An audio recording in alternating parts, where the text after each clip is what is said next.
Cake tin को तेल से ग्रीस कर लें और फिर उस पर बटर पेपर लगा दें जैसा कि वीडियो में दिखाया गया है। अगर आपके पास बटर पेपर नहीं है तो टिन को चारों तरफ से मैदा से छिड़क लें।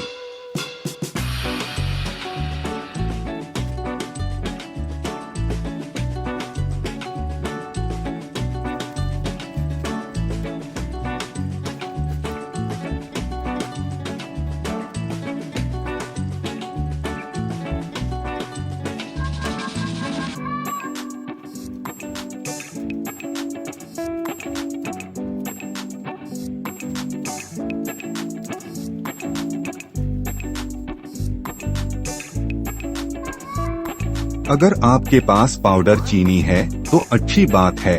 अगर आपके पास नहीं है तो 3/4 कप चीनी लें और इसे पाउडर में पीस लें।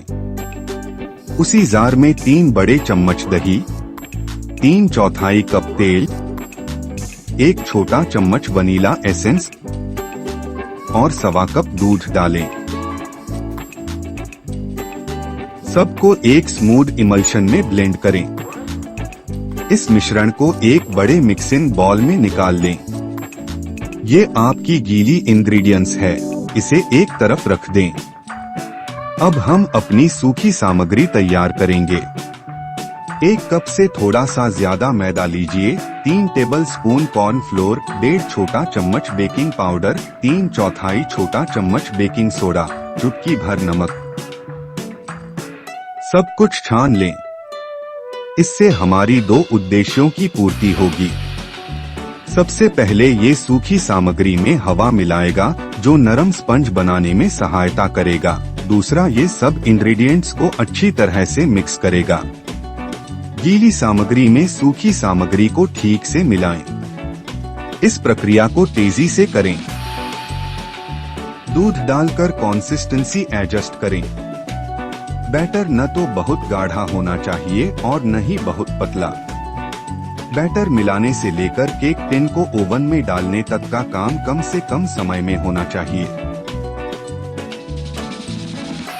जब हम सूखी सामग्री की तैयारी कर रहे हों, तो हमें कढ़ाई को मध्यम आंच पर ढककर रख देना चाहिए ताकि वह पहले से गर्म हो जाए। यह कम से कम 10 मिनट का होना चाहिए। जब केक बैटर तैयार हो जाए तो इसे कढ़ाई में रैक के ऊपर रख दें और ढककर कुछ भारी चीज रख दीजिए। आंच को कम कर दें और कम से कम 45 मिनट तक पकाएं। इस दौरान कढ़ाई को न छुए या खोले। 45 मिनट बाद केक को टूथपिक या चाकू से केक में डालकर चेक कीजिए। अगर टूथपिक या चाकू साफ बाहर आता है और केक टिन के किनारे छोड़ देता है तो केक तैयार है। अगर ऐसा नहीं होता है तो उसे ढककर अच्छी तरह से पकने तक पकाएं। आप केक पर कुछ सफेद स्पॉट्स देख सकते हैं।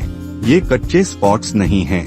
ऐसा इसलिए हुआ क्योंकि कंडेंसेशन के कारण पानी की बूंदें उन स्पॉट्स पर गिरे और इसे कलर पकड़ने से रोक दिया।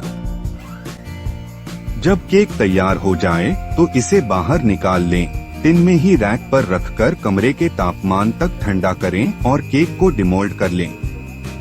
अब अगर आपको केक को सजाना है या आइसिंग करनी है तो इसे अगले दिन करने की सलाह दी जाती है। केक आइसिंग के लिए मैं नॉन डेयरी व्हिप टॉपिंग का उपयोग कर रहा हूँ। मैं नॉन डेयरी व्हिप टॉपिंग का उपयोग इसलिए कर रहा हूँ क्योंकि ये ज्यादा स्टेबल है।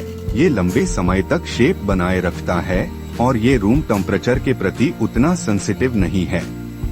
जब क्रीम व्हिप करें तो क्रीम का तापमान कम रखने के लिए व्हिपिंग क्रीम के कंटेनर के नीचे एक कंटेनर में बर्फ का पानी रखें। इसे आइस बाथ कहते हैं।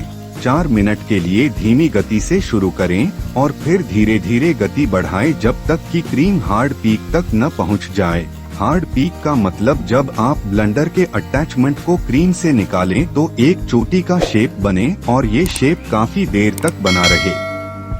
इस स्टेज तक पहुंचने में 8 या अधिक मिनट लग सकते हैं। यदि आप डेयरी व्हिपिंग क्रीम का उपयोग कर रहे हैं तो सावधान रहें कि क्रीम को ओवर व्हिप ना करें। नॉन डेयरी व्हिप टॉपिंग का एक और फायदा ये है कि आप इसे डेयरी व्हिपिंग क्रीम की तरह इतनी आसानी से ओवर व्हिप नहीं कर सकते हैं। क्रीम फेंटने के बाद इसे फ्रीजर में रख दें।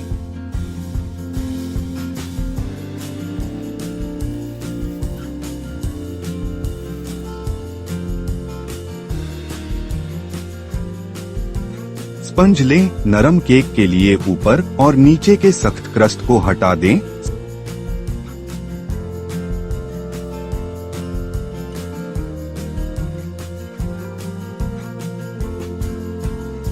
स्पंज को 3 परतों में काट लें। मैं 3 लेयर केक बना रहा हूँ। आप 2 लेयर केक बना सकते हैं।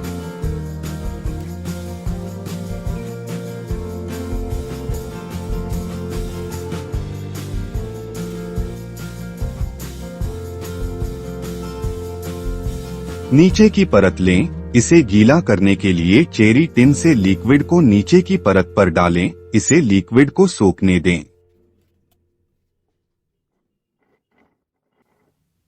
अब क्रीम लें। क्रीम को एक मोटी परत में फैलाएं।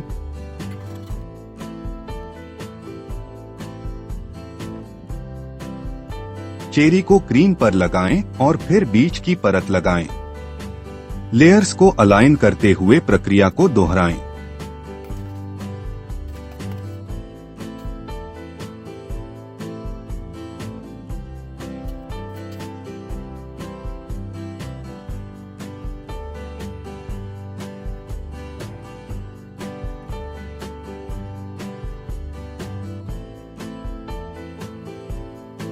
क्रीम को बीच में फैलाते समय आपको सटीक होने की जरूरत नहीं है, लेकिन जब आप क्रीम को ऊपर की परत पर फैला रहे हैं तो आपको इसमें सटीक होना होगा।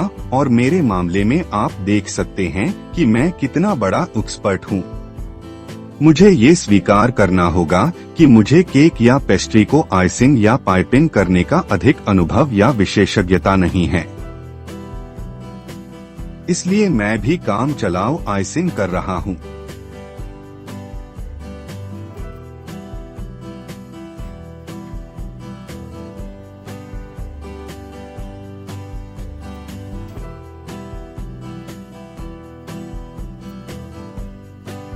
अपनी प्रतिभा के अनुसार जितना हो सके केक पर आइसिंग करें। आप अभ्यास के साथ आइसिंग स्किल में सुधार करेंगे। केक पर सजावटी आइसिंग या साधारण आइसिंग से स्वाद में कोई फर्क नहीं पड़ता।